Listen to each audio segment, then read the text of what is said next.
What are you doing? What are you doing? Where are the boys? They're outside. This is the playroom. Hey, Warren. Hi. Oh, Mom. Playing Call of Duty? Yeah. This is our game room. We just moved into our house. Mom, Juju. what? Show the game, Mom.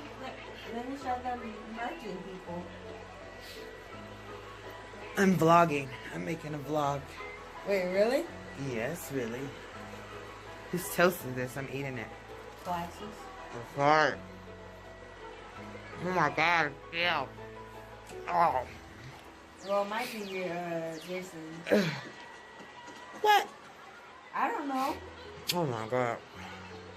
He's been in here in a long time. Oh my god. Juju. Mom, I just murked somebody.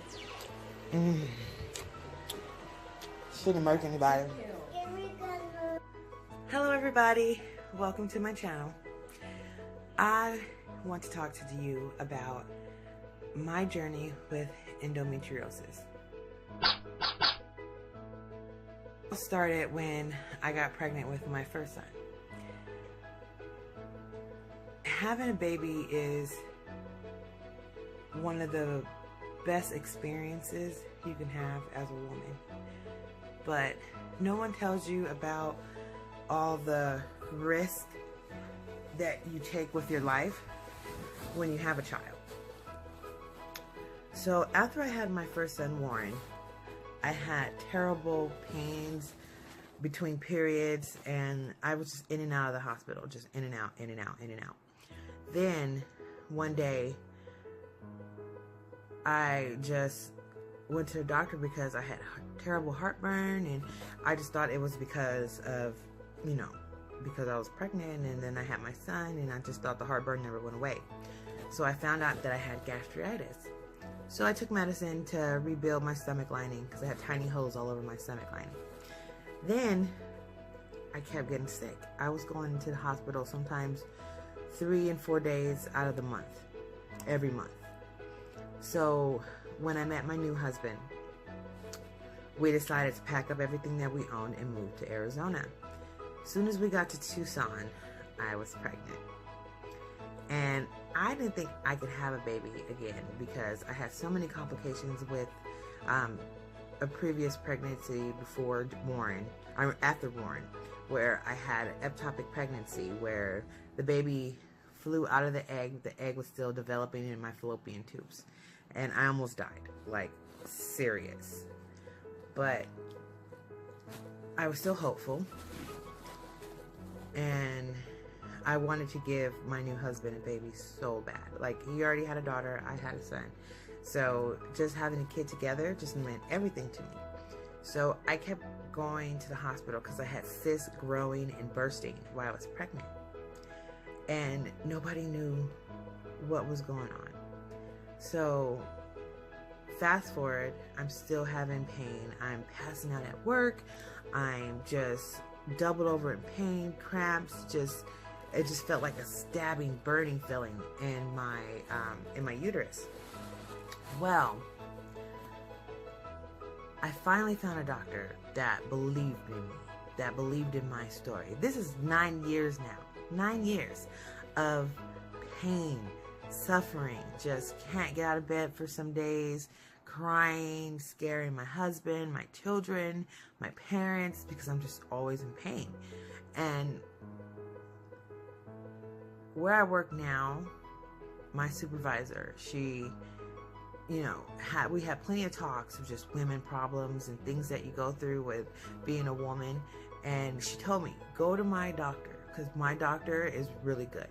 So at first I was kind of lagging because her doctor was really far away and like 30 minutes from my house. And I'm like, I really don't want to drive that far.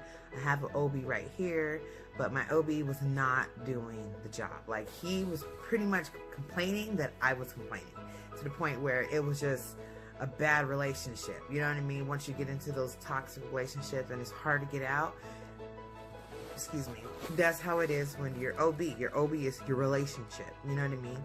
And I'm not the type of person where if you're taking care of my body, I don't like to switch up a lot. Like, I trust this person.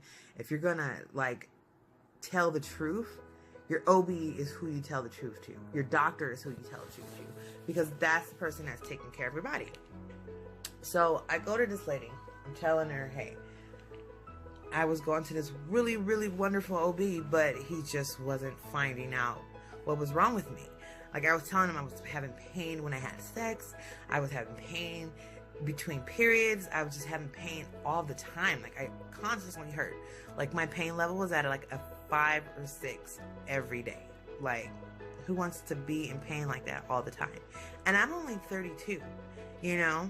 So I went to her and she's like, has anybody ever told you that you might have endometriosis? And I'm like, no, I don't even know what that is. So it's when parts of the endometrium forms, or they fall out of the endometrium, and they're surrounding your ovaries and your uterus, and when it's out of place, it causes pain. So I'm like, let's do the surgery, let's get this out, because I also had the Esher coils, which was a big mistake. Like, red flag, stop, don't go forward, don't collect your $100, like, go back. If they ever tell you, hey, let's go ahead and get the Esher for a birth control if you don't want to have any more kids, don't do it. It's an in-house procedure and it's painful as hell. Like, it is painful. It's where they stick wire coils inside of your fallopian tubes and they solder them shut so that you can no longer get pregnant. That was the biggest mistake of my life, because I thought, hey, this is be a different option than having my tubes tied, because the hospital that I went to was a Catholic hospital and they don't believe in tubalization. So I'm thinking, okay, let's just do this, get it done, no more babies. Wrong.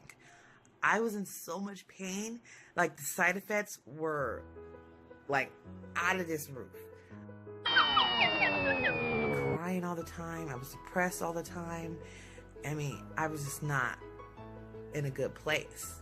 So we did the surgery, which was a 50-50 chance of me not having any more problems, not having any more pain. And it was a risk that I took. Well, after the surgery, 6 weeks. Today is the 6th week. Today is the last day of my surgery. And the surgery went good, but she did fight endometriosis. I had a hysterectomy where they took out my ovary, my right ovary, my uterus, my fallopian tubes, and I only have my left ovary. And the reason why I still have the left ovary is because I'm only 32. I don't want to develop early heart disease, and heart disease runs in my family on both sides. So that just wasn't an option for me. And she didn't want to put me in early menopause, which I was, okay with.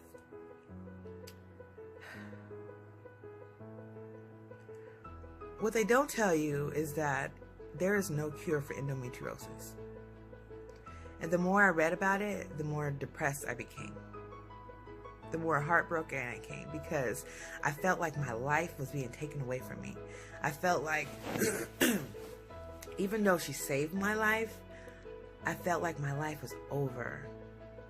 Because hearing that you have a disease that only women can get, and there's no cure, it's like heartbreaking.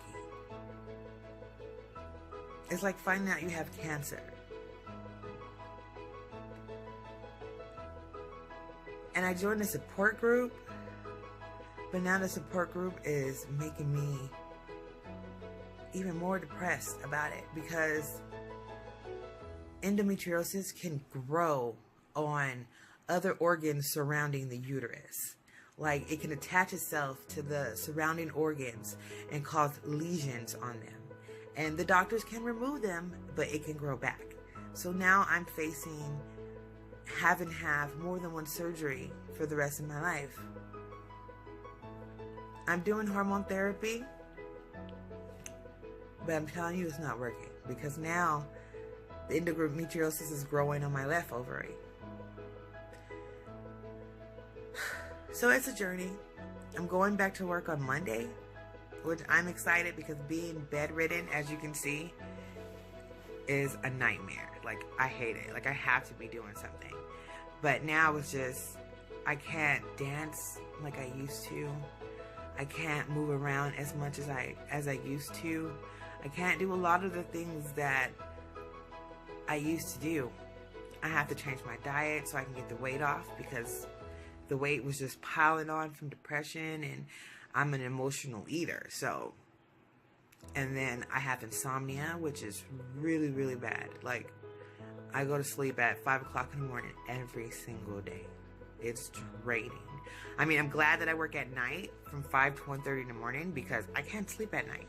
And the flare-ups, like being stressed out, you can have a flare-up. Angry, you have a flare-up. Being depressed and crying all the time, you can have a flare-up. Eating the wrong foods, I'm finding out that certain foods can trigger flare-ups. And it's hard. It's hard. But I feel that I need to share this journey that I'm going through with others, so that if you have problems getting pregnant, or if you have pain through periods, you know what to ask your doctor. Because taking care of your body is the most important thing in your life. Because if you don't take care of yourself, you can't function in life. You can't take care of anybody else. But in these next few months, I'm going to take you on this journey with me. And I'm going to show you my day in, day out routines, the way I deal with the kids, the way I cook, the way, I deal with my husband, the way I function at work. And you'll see that it's a struggle, but I'm a survivor. I will not let my endometriosis define who I am. And if you're suffering with it, I'm in this with you. We're bonded by this terrible disease forever. And you'll have a friend in me. My name is Shay, and I want you to follow me through my journey with endometriosis. Love you.